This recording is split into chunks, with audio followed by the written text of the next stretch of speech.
I was blown up in a Jaguar vehicle about 3.5 months into my tour.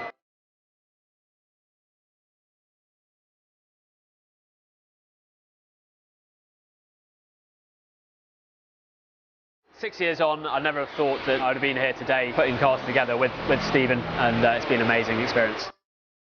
Obviously being injured, getting discharged, I didn't know where to go.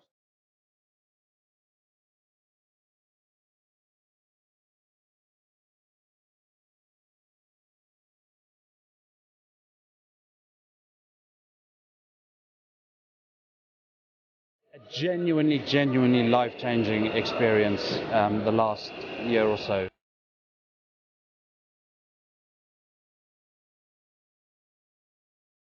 I was sort of immediately introduced to the Armed Forces team in Jaguar Land Rover, and for me, it's actually amazing. My challenge is to get those cars into the hands of beneficiaries in order to turn people's lights back on. The motorsport program is all about getting people off the sofa, inspiring them, getting them to come and engage.